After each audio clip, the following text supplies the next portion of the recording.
요한복음 2장 13절 찾으셨으면 16절까지 다 같이 함께 읽겠습니다.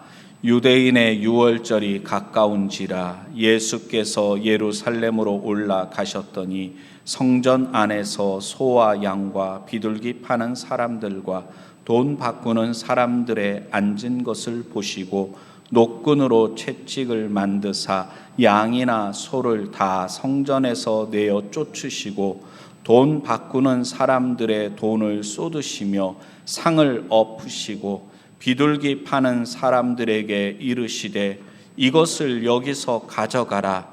내 아버지의 집으로 장사하는 집을 만들지 말라 하시니.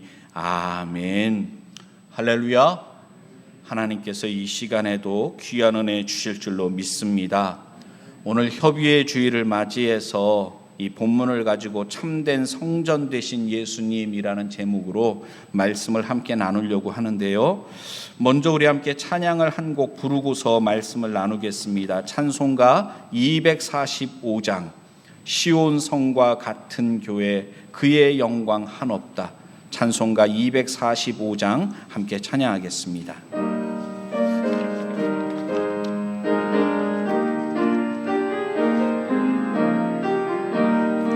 시온 성과 같은 교회 그의 영광 한없다. 허락하신 말씀대로 주가 친히 세웠다. 반석 위에 세운 교회 흔들 자가 누구랴. 모든 원수 애워싸도 아무 근심 없도다. 생명샘이 흘러나와 모든 성도 마시니 언제든지 솟아나와 부족함이 없도다. 이런 물이 흘러가니 목마를 자 누구랴. 주의 은혜 풍족하여 넘치고도 넘친다. 주의 은혜 내가 받아 세운 백성 되는 때 세상 사람 비방해도 주를 찬송하리라.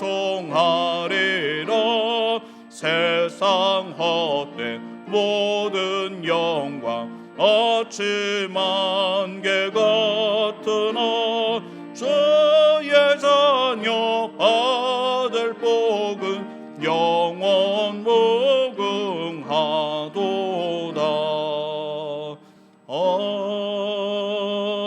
아멘. 할렐루야. 참 찬양이 힘이 있고 정말 가사가 은혜스러운 것 같습니다.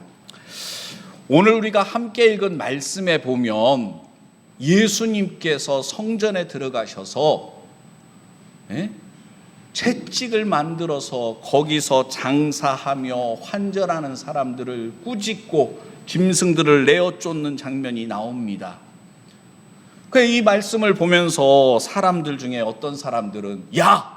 예수님은 온유하신 분이라면서 어떻게 예수님이 이렇게 화를 내고 막 분노해가지고서 사람들에게 채찍을 갖다가 만들어서 때리고 짐승들을 쫓아낼 수가 있느냐 그러면서 의아해하고 그럽니다.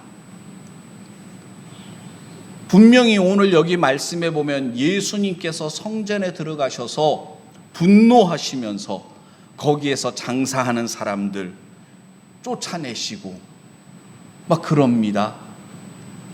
예수님께서 화내셨다. 그러면 먼저 우리가 궁금해해야 될 것이 무엇입니까? 아이고 예수님도 화내시는구만. 그게 아니라 왜 예수님께서 화를 내셨을까? 온유하신 예수님께서 왜 화를 내셨을까? 왜 사람들을 꾸짖으셨을까? 거기에 관심을 가져야 되지 않겠습니까? 요즘 참 자녀 교육하기가 힘듭니다. 저도 딸 하나 있는데 아마 자녀 키우신 분들은 다 똑같은 거 경험하실 겁니다. 자녀를 바르게 키운다는 게 참 어렵습니다. 자녀가 뭐 잘못해서 가르치고 자녀에게 충고하고 그러면 그런 경우 별로 없습니다. 아유, 또 잔소리 하신다고. 내 자식도 그러는데 다른 사람들은 어떻겠습니까? 좀 젊은 사람들 좀 잘못하는 것 같아서 아이고 젊은 사람이 그러면 되나 뭐 이렇게 얘기하면 좋게 받아들이는 사람들 별로 없습니다. 아니 당신이 뭔데 나한테 그런 얘기를 하느냐. 오히려 젊은 사람들이 어르신들에게 오히려 막 화를 내고 막 그럽니다. 오늘 여기 말씀을 보면 예수님께서 화를 내시고 성전에서 장사하고 환전하는 사람들을 꾸짖으신 것은 왜 그렇습니까? 하나님을 사랑하시기 때문입니다. 내 아버지의 집은 기도하는 집인데 너희들이 강도의 구렬로 만들고 있구나. 예수님은 사랑하셨기 때문에 분노하신 겁니다.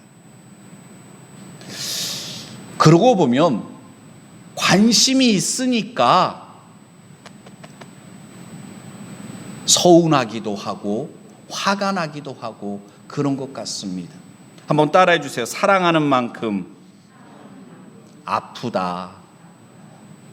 여러분 가끔 뉴스에서 일본 사람들이 독도를 자기들 땅이라고 막 주장할 때 화 안 나십니까? 역시 저 일본 사람들은 안 되겠군. 왜 남의 땅을 저렇게 하나? 흥분됩니다. 왜요? 한국 사람이니까.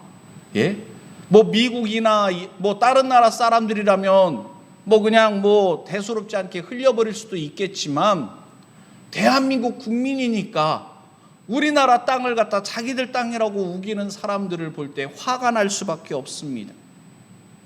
사랑하니까 관심이 있으니까 충고도 하게 되고 잘못을 지적하게 되는 것입니다. 예수님은 침묵하실 수 없었습니다. 성전의 모습을 보면서 못 본 척 하실 수가 없었습니다. 사실 그 당시에 예수님은 나사렛 출신입니다. 예루살렘의 종교 지도자들 권세가 있습니다. 힘이 있습니다. 그런 사람들이 떡하니 버티고 있는데 그 당시 종교 시스템, 성전에서 장사하는 거 그게 아무나 할 수 있겠습니까? 제사장들의 용인 하에 짝짝꿍이 된 거 아닙니까? 장사꾼과 종교 지도자들이 결탁해가지고서 그래서 뭐 뇌물을 먹였든지 아니면은 수익의 일정 부분을 갖다가 상납하고 하기 때문에 장사꾼들이 거기서 장사할 수 있는 것 아니겠습니까? 그런데 거기서 제사장들이나 종교 지도자들에게 허락을 받고서 장사하는 사람들을 예수님은 꾸짖고 내어 쫓으셨던 것입니다. 틀림없이 불이익이 올 것을 짐작할 수 있습니다. 우리가 함께 읽은 말씀 뒷부분에 보면은 제자들이 나중에 이것이 그런 뜻이구나.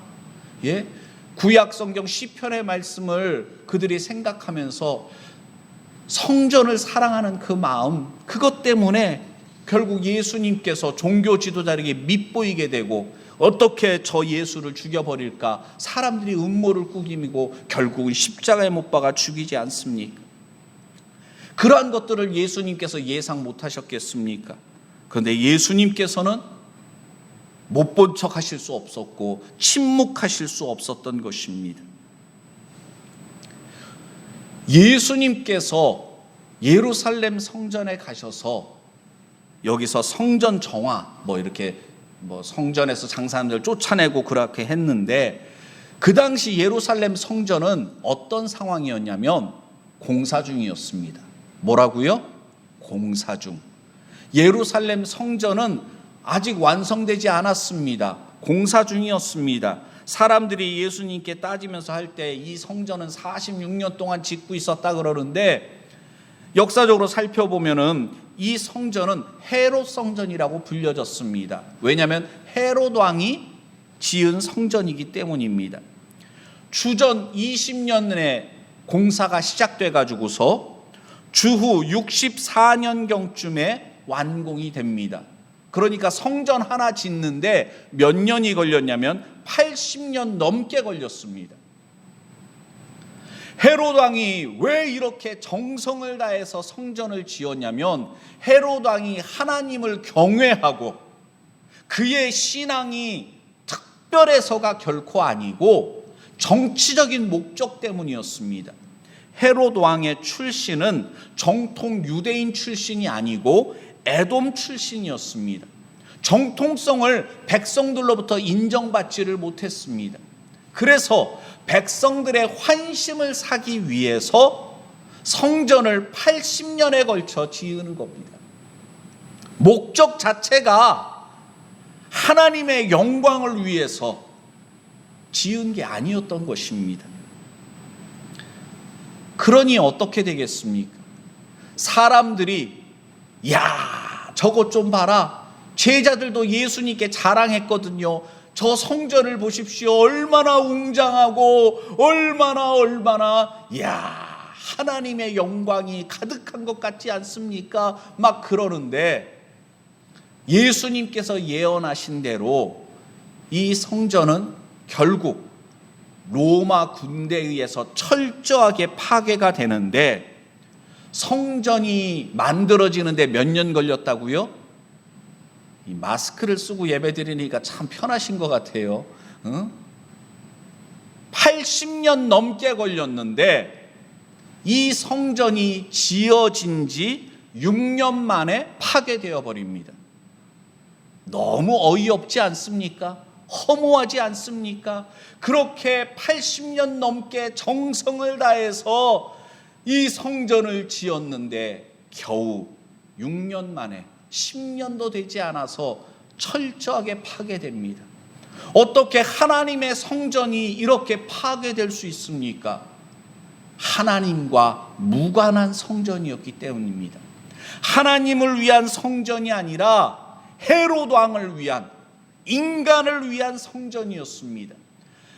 그곳에서 제물을 잡아서 예배를 드렸지만, 오늘 본문에도 나와 있지만, 여러분, 왜 이방인의 뜰에서 사람들이 짐승을 팔았는가? 소나 양이나 비둘기를 팔게 되었는가? 편리함 때문이었습니다. 사람들이 집에서 아무리 건강하고 깨끗한 짐승을, 하나님께 제물로 바쳐질 짐승을 준비해서 간다고 해도 그걸 끌고 가는 여정 가운데 어떻게 되겠습니까? 다치기도 하고 병들기도 하고. 그래서 집에서는 멀쩡했는데 예루살렘 성전에 가면 그 앞에 제사장이 떡하니 버티고 있어가지고서는 하나님께 드려지기에 합당한 제물인지 눈을 딱 살펴보고 앞발 뒷발 이렇게 살펴보면서 합격해야 들어가가지고서 제물로 잡아서 하나님께 제사를 드릴 수가 있는데, 불합격 받으면 여태까지 끌고 왔던 거 헛수고가 돼버리고 마는 겁니다. 그러니까 상식적으로 어떻습니까? 돈을 가지고서 예루살렘에 와서, 예루살렘에도 짐승 파는 시장이 있을 테니까 거기에서 짐승을 멀쩡한 거 사가지고서 하나님께 제사 지내는 것이 편리하지 않겠습니까? 사람들이 점점 그렇게 했겠죠. 그런데 여기서 또 어떻게 합니까? 장사꾼들의 장사 수완이 대단하지 않습니까? 사람들이 불합격하면 결국 집에 가지고 갈 수도 없고 예루살렘에서 그걸 팔든가 새로 사든가 뭐 이렇게 하는데, 그러다 보니까 중요한 게 뭐냐면 재물을 가지고 오는 사람이 봤을 때 합격이 아니라 제사장들이 합격해야 합격이거든요. 그러니까 장사꾼들 가운데 어떤 사람들이 생기겠습니까? 이 짐승은 제사장들이 엄밀하게 검사하고 살펴보고 했던 제물로 합당한 겁니다. 이 제물만 가지고 가면 무조건 합격입니다. 뭐 이런 식으로 프리미엄 가격을 더 비싸게 해가지고서 파는 사람들이 있지 않겠습니까? 이것도 저것도 뭐하다. 성전에서 가장 가까운, 그러다 보니까 더 나아가서는 성전 안에 이방인들의 뜰, 이방 사람들은 거기밖에 못 들어갑니다. 이방인의 뜰에서 더 들어가면 이제 여인들의 뜰, 거기는 여인들은 거기까지밖에 못 들어가요. 그 안에는 유대인 남자들만 들어갈 수 있는 데가 있습니다. 그러니까 이방인들의 뜰에서 장사를 합니다. 이방 사람들은 거기서 기도하고 뭐 하는데 한 옆에서는 장사하니까 짐승들의 울음소리도 나고 얼마나 그랬겠습니까? 그런데 사람들은 편리함을 쫓아서, 그리고 물질적인 이득을 쫓아서 그렇게 합니다. 환전하는 사람들은 또 왜 거기서 환전하는 그런 것이 하느냐? 유대인들은 전 세계에 뿔뿔이 흩어져서 살아가는데 하나님의 성전에 와서 예배를 드려야 되잖아요. 그러면 각자 자기가 살던 곳에서 사용하던 화폐가 있었을 거 아닙니까? 그러니까 그것을 성전에 가지고 와서 환전하는 사람들이 있었습니다. 성전에서 하나님께 성전세를 바치려면 반세겔이라 그래가지고서 구로 지역에서 만든 그 은화, 그것만이 통용되었습니다. 그러니까 그것을 또 환전하는 사람들이 있었어요. 여러분들 외국 나갈 때 뭐 미국 달러나 뭐 일본 돈이나 여러분들이 가는 나라의 돈을 환전할 때 경험해 보셨겠지만 1대1로 안 합니다. 수수료가 붙습니다. 그러니 성전에 오는 사람들이 얼마나 많겠습니까? 그런 사람들을 대상으로 해서 환전하는 사람들은 아주 그냥 돈을 쓸어 담게 되어 있습니다. 아무나 거기서 환전상에 그 장사를 할 수 없잖아요. 그럼 제사장들이나 그 성전에서 권력을 가지고 있는 사람들에게 허락을 받고 해야 되니 여기에서도 또 검은 거래가 이루어지게 되는 것입니다. 결국 그러한 것으로 인해서 하나님의 성전이 웅장하게 건축되어져 가고 있었지만 그 건물 안에서 예배드리는 사람들, 그 건물 안에서 있는 종교 지도자들은 타락할 대로 타락한 모습이었던 것입니다. 예수님은 그러한 것들을 보면서 분노하셨던 것입니다. 한 가지 더 우리가 생각해 볼 것은 뭐냐면 공관복음서에서 보면은요, 예수님께서 성전에 들어가서 장사하고 뭐 하는 사람들을 꾸짖고 짐승들을 내어 쫓는 장면들은 예수님께서 십자가 고난 당하시기 직전에 이루어진 사건으로 기록하고 있습니다. 시간의 배열상으로는 그런 식으로 하는 것이 맞을 수 있습니다. 근데 요한복음에서 보면은 예수님의 공생의 사역 가운데 가장 끝자락에서 일어났던 성전 정화 사건을 갖다가 요한복음 2장, 요한복음의 가장 앞부분에 기록하고 있는 것을 보게 됩니다. 왜 그럴까요? 사도 요한은 사복음서 가운데 가장 늦게 이 복음서를 기록했습니다. 마태복음, 마가복음, 누가복음이 이미 기록된 다음에 쓰여졌습니다. 시기적으로 보면은 주후 85년에서 90년 사이에 기록되었습니다. 이미 예루살렘 성전은 주후 70년쯤에 파괴된 뒤입니다. 돌 하나도 돌 위에 남지 않고 철저히 파괴되어 예루살렘 성전은 없어진 뒤입니다. 요한복음을 기록하면서 사도 요한은 성령의 감동함을 받아서 기록할 때 그가 하고 싶었던 말은 뭐냐면 예수님은 누구이신가? 그래서 요한복음 2장 앞부분에 보면 가나의 혼인잔치집에서 물이 포도주로 변하는 사건이 나옵니다. 예수님께서 행하신 기적, 요한복음에 보면 7가지 기적을 통해서 예수님이 어떤 분이신지를 나타내고 있거든요. 그런데 예수님은 물이 포도주가 되도록 변화시키시는 예수님이 누구이신가? 하나님의 아들이시니까 이런 기적을 행하시는 것 아니냐? 예수님이 어떤 분이신지, 그리고 예수님께서 왜 이 땅에 오셨는지를 나타내기 위해서 요한복음이 기록되었습니다. 그리고 여기 말씀 속에서 성전을 정화하면서 예수님이 어떻게 우리를 구원하실지를 나타내는 것입니다. 여러분, 여기 본문 말씀을 보면은 예수님께서 사람들을 쫓아내시는 것이 아닙니다.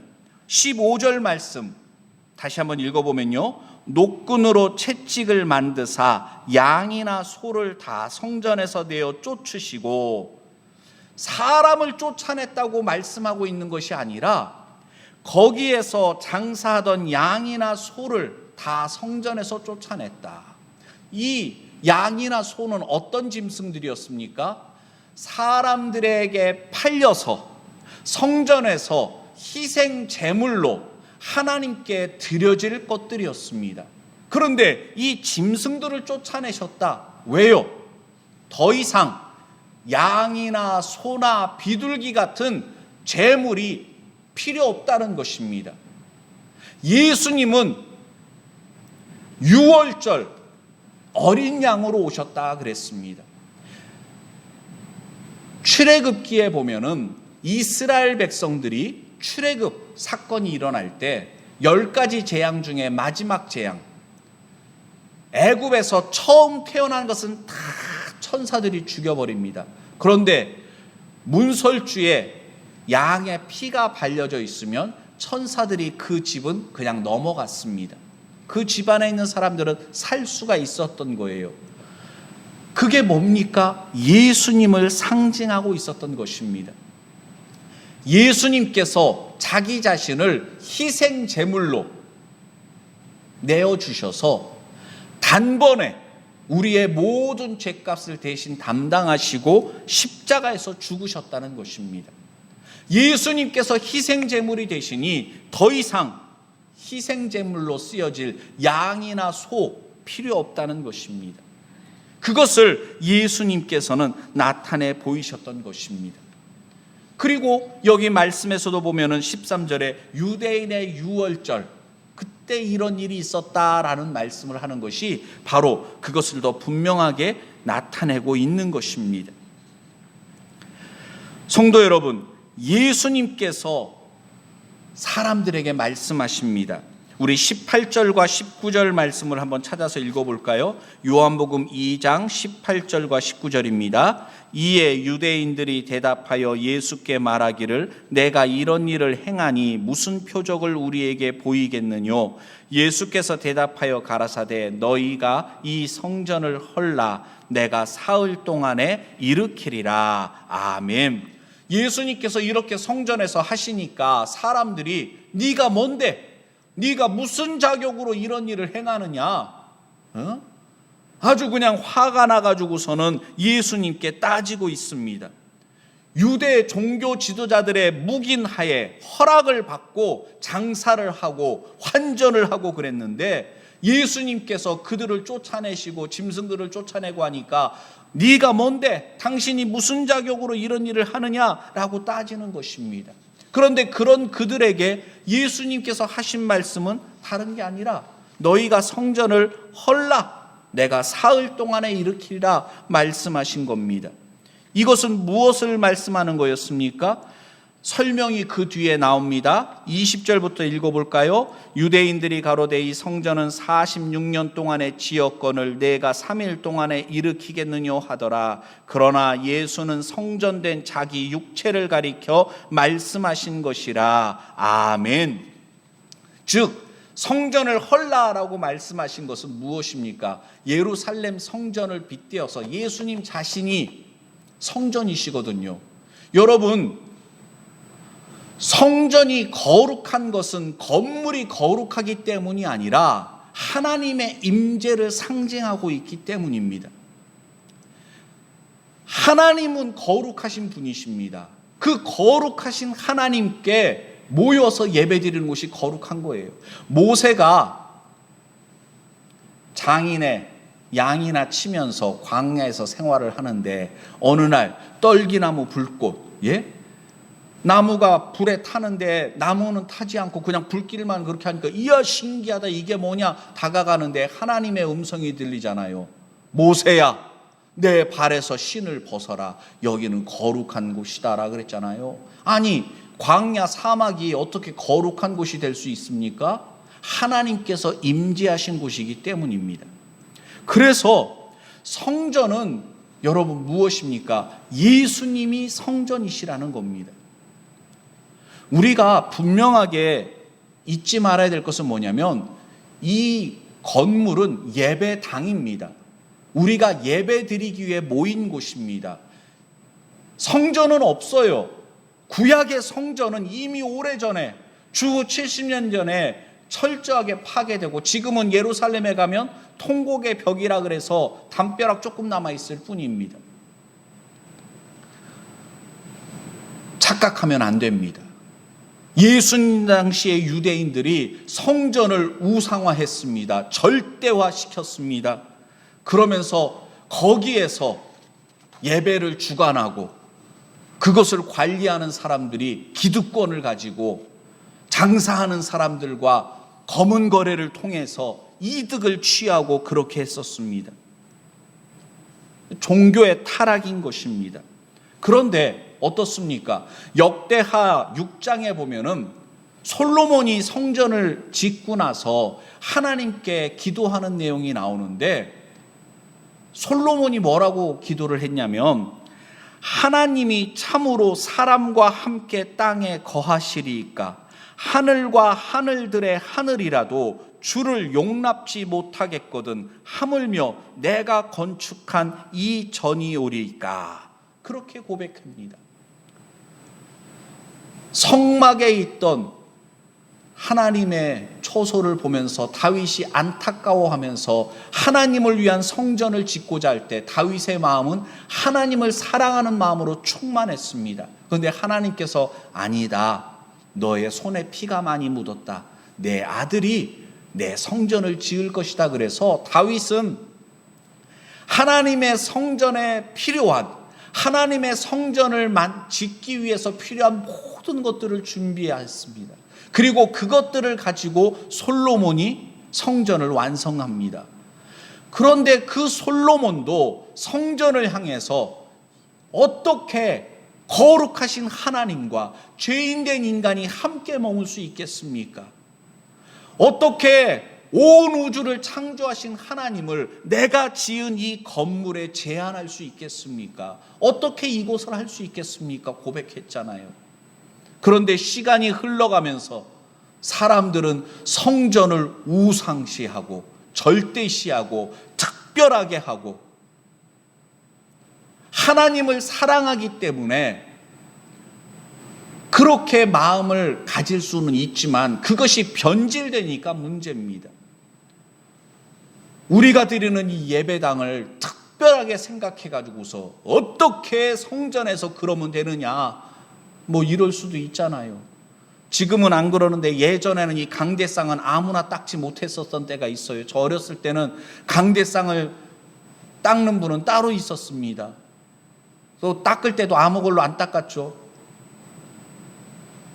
여러분, 그런 정성은 귀한 것이지만 그것이 지나치게 되어서 변질되어서 아무나 하나 그러면서 차별의식을 갖게 되고 종교적인 우월의식을 갖게 되면 그것이 결국은 어떻게 됩니까? 하나님의 영광을 가리고 하나님을 위한 기도의 처소가 되어야 될 성전이 인간의 이익을 위한, 자기 영광을 위한 수단의 도구로 전락할 수 있다는 것입니다.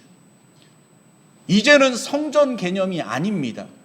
교회는 건물이 아닙니다. 따라해 주세요. 교회는 건물이 아니다. 아멘. 그래서 고린도전서 3장에 보면은 사도 바울을 통해서 주님은 이렇게까지 말씀하셨습니다. 너희는 너희가 하나님의 성전인 것과 하나님의 성령이 너희 안에 계시는 것을 알지 못하느냐?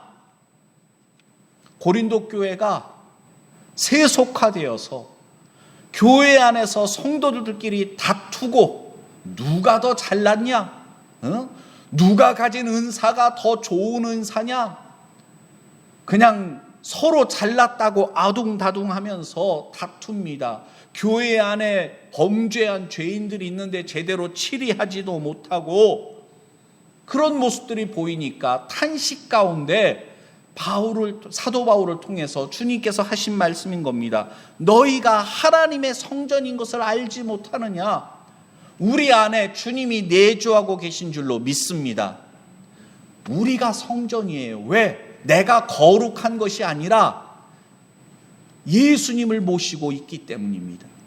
그리고 우리의 모임이 교회인 거예요. 건물이 아니라 두세 사람이라 할지라도 주님의 이름으로 함께 모여 기도하고 예배드리면 그것이 바로 성전 되는 것입니다. 그래서 교회의 본질을 회복한다, 교회가 부흥한다라고 할 때 교인들 숫자가 늘어나고 교회 건물을 더 웅장하게 화려하게 짓는 것은 오히려 예수님의 뜻과는 반대되는 길로 가는 것입니다. 우리가 정말 붙들어야 될 것은 무엇입니까? 예수님께서 원하셨던 것은 무엇입니까? 너희가 성전을 헐라. 성도 여러분, 우리가 무너뜨려야 될 것이 있습니다. 내 자아가 무너져야 됩니다. 내 자존심이 무너져야 됩니다. 내 인간적인 생각이 내려놔야 됩니다. 나는 죽고 내 안에 예수님만이 사셔야 됩니다. 근데 이게 안 되는 거예요. 내 생각이 살아있어요. 내 자존심이 살아있어요. 그래서 문제가 생기는 겁니다. 그래서 주님이 탄식하고 계신 것입니다. 너희가 이 성전을 헐라. 내가 사흘 만에 다시 세울 것이다. 예수님은 약속하신 대로 사흘 만에 사망 권세를 깨뜨리시고 부활하신 줄로 믿습니다. 부활절은 올해 같은 경우는 4월 첫째 주가 부활주일로 돼 있는데, 여러분 1년에 한 번 부활절이 있는 게 아닙니다. 우리가 매주 안식 후 첫날입니다. 일요일은 안식 후 첫날이에요. 우리가 안식 후 첫날 모여서 예배드리는 것은 구약의 안식일을 쫓아서 하는 게 절대로 아닙니다. 주의 날이라고 하는 것은 주님의 날, 예수님께서 우리를 위해 부활하신 날이기 때문에 매주 우리는 부활절을 지키고 있는 것입니다. 그런데 여러분, 죽지 않으면 부활할 수 없는 겁니다. 우리가 왜 침례를 받았습니까? 물속에 들어가는 것은 죽음을 상징하는 거예요. 물속에 들어갔다 나오는 것은 나는 이제 죽고 나는 주님 안에서 다시 살아났습니다. 그것을 고백하는 것이 침례식 아닙니까? 그 고백대로 우리가 살아가야 되는 줄로 믿습니다. 예수님은 어떤 분이십니까? 우리에게 산 소망을 주신 분이십니다. 죽음에서 부활하셔서 우리에게 산 소망을 주신 예수님, 그분을 우리가 바라보면서 살아가야 하는 것입니다. 우리가 자랑하는 것이 무엇이어야 됩니까? 교회 건물을 자랑하고 우리 교회는 주차장이 있다, 뭐 이런 거 껍데기에 더 이상 연연해 하거나 그것을 자랑하거나 그러면 안 됩니다. 아니, 교회가, 내가 다니는 교회가 대형 교회면 내 신앙도 대형입니까? 큰 신앙입니까? 근데 사람들은 착각해요. 제자 훈련으로 유명한 교회 다니면 내가 제자 훈련 잘 받은 겁니까? 아니거든요. 근데 사람들은 자꾸만 묻어가려고 그럽니다. 착각합니다. 그래서는 안 됩니다. 협의의 주일을 맞이해서 오늘 이 말씀을 통해서 우리의 신앙을 돌아볼 수 있게 되기를 바랍니다. 우리가 정말 붙들어야 되고 우리가 자랑해야 될 것은 십자가 복음밖에는 없습니다. 더 이상 껍데기에 의지하거나 매여 있거나 그래서는 안 됩니다. 우리는 다 약하고 부족합니다. 젊은 사람들 젊음을 자랑해봤자 그거 영원합니까? 아니거든요. 건강한 사람 건강 자랑하지만 그 건강이 영원합니까? 절대로 안 그렇습니다. 권력이 있으면, 재물이 많으면 그게 영원합니까? 영원한 게 아닙니다. 근데 사람들은 자기가 좀 뭐 좀 가졌다고 그것을 과시하고 자랑하고 나보다 부족한 사람과 비교하면서 우월의식에 사로잡힙니다. 너무나도 어리석은 모습인 것입니다. 교회가 교회되기 위해서는 예수님의 마음을 품고 예수님께서 기뻐하시는 것에 기뻐하고 예수님께서 미워하는 것에 미워해야 됩니다. 교회를 사랑하는 만큼 예수님께서 하나님을 사랑하셨기 때문에 하나님의 기도하는 집인 성전에서 사람들이 장사하고 거기서 환전하고 그러한 것에 분노하셨지 않습니까? 여러분 한번 생각을 잘 해보시기 바랍니다. 사람들의 편리를 쫓아서 성전 이방인의 뜰에서 장사를 하는데 사람들이 제값받고 짐승을 팔았겠습니까? 제사장들이 묵인하에 장사를 하니까 병들고 뭐해서도 합격이 되어버리는 겁니다. 별거 아닌 평범한 짐승 똑같은 건데도 예루살렘 시장에서 팔리는 가격하고는 비교할 수 없는 가격이 붙어가지고서 그 성전 안에서 장사가 됩니다.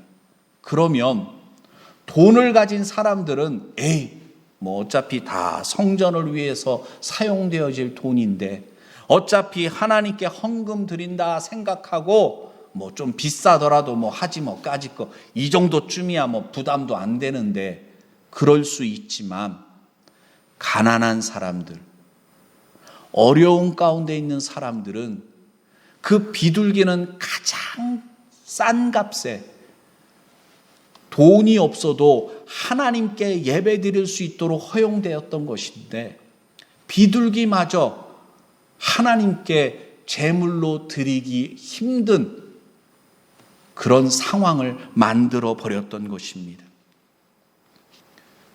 오늘날은 달라졌습니까? 오늘날 한국교회 현실은 어떻습니까? 교회의 문턱이 낮아야 되는데 그래야 가난한 사람들, 연약한 사람들도 부담 갖지 않고 교회에 나올 수 있는데 교회의 문턱이 높아진 거 아닐까요? 우리나라 통계적으로 봤을 때 장애인이 몇 프로가 될 거라고 생각하십니까? 정확한 통계는 제가 지금 잘 모르겠지만 여러분 북한에는 장애인이 없다 그러잖아요. 얼마 전까지만 해도 장애인들이 길에서 보기 힘들었습니다. 왜냐하면 집 밖으로 나오기가 힘들었기 때문입니다. 우리나라가 경제적으로 좀 먹고 살만해지고 하니까 장애인들도 이제 어떤 복지라든가 이런 것 때문에 예전보다는 많이 보일 수 있었습니다. 그런데 그런 현실에 비하면 교회는 어떻습니까? 교회 안에 장애인들의 숫자는 몇 프로가 될 것 같습니까? 제가 생각해 볼 때 안타까운 게 그런 모습입니다. 문제가 많은 사람일수록 교회에 부담 없이 나올 수 있어야 되지 않겠습니까? 물질적으로 어려운 사람이 교회에 나와서 위로받고 은혜받고 다시금 일어설 수 있는 그런 게 돼야 되지 않겠습니까? 그런데 사업에 실패하면 면목이 없다고 사람들의 시선이 부담스럽다고 교회에 나오기 힘들어합니다. 가정에 갈등이 있고 문제가 있을 수 있잖아요. 그러면 믿음이 연약한 자, 가정에 어려움이 있는 사람, 그런 사람들이 더 주님 전에 나와 예배드릴 수 있는 여건, 환경이 조성되어야 되는데, 문제 없는 사람들, 사지 멀쩡한 사람들만 교회에 나와서 예배드리기에 부담이 없는 환경으로만 돼 있다면 그것이 정말 주님의 교회로서 합당한 모습이라고 할 수 있을까? 오늘 예수님께서는 성전이 변질되고 타락한 모습을 바라보시면서 침묵하실 수 없었습니다. 그것으로 인해서 예수님께서 사람들에게 핍박당하고 죽임을 당하시는 것 아시면서도 예수님은 채찍을 들으셔야만 했습니다. 사랑하셨기 때문입니다. 우리가 예수님의 마음을 품어야 될 줄로 믿습니다. 교회가 교회되도록 기도하셔야 됩니다. 그리고 교회가 바로 서도록 침묵하지 말아야 됩니다. 비난하기 위해서가 아니라, 나는 깨끗하기 때문이 아니라 주님의 몸된 교회가 바로 서야 세상의 소망이 될 수 있습니다. 세상의 빛이 되고 소금이 되려면 교회가, 성도들이 바로 서야 됩니다. 오늘 말씀 속에서 교회를 향한 주님의 음성을 우리가 들어야 될 줄로 믿습니다. 주님께서는 한국교회가, 그리스도의 교회가 바로 서기를 원하십니다. 마지막 때에 다시 오실 주의 길을 예비하며 하나님의 영광을 위해서 귀하게 쓰임받는 교회가 되기를 원하십니다.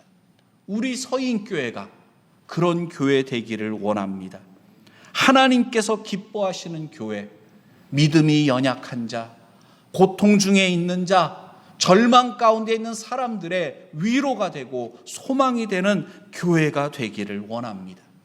이러한 교회를 꿈꾸며 우리가 더욱 믿음의 길을 온전하게 걸어갈 수 있게 되기를 바랍니다. 기도드리겠습니다.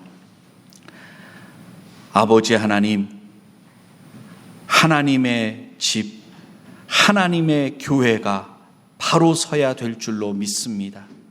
사람들을 위한 교회가 아니라 주님께서 원하시며 기뻐하시는 교회가 되게 하여 주시옵소서.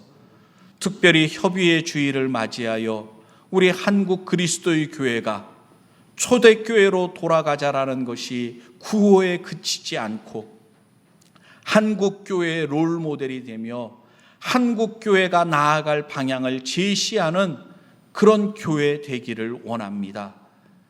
교회가 회복되게 도와주시고 말씀에 바로 서게 하여 주셔서 정말 코로나19로 인해서 고통 가운데 힘들어하는 세상 사람들에게 위로가 되고 소망이 되는 그런 한국교회가 되게 하여 주시옵소서. 예수님 이름으로 기도드립니다. 아멘. 살아계신 주 1절 찬양 드린 후에 축도로 예배를 마치겠습니다.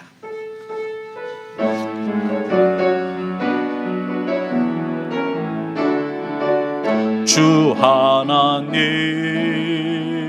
독생자 예수 날 위하여 오시었네. 내 모든 죄 다 사시고 무덤에서 부활하신 나의 구세주. 자리에서 일어나겠습니다. 살아계신 주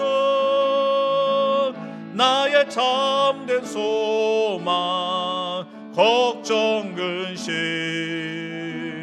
전혀 없는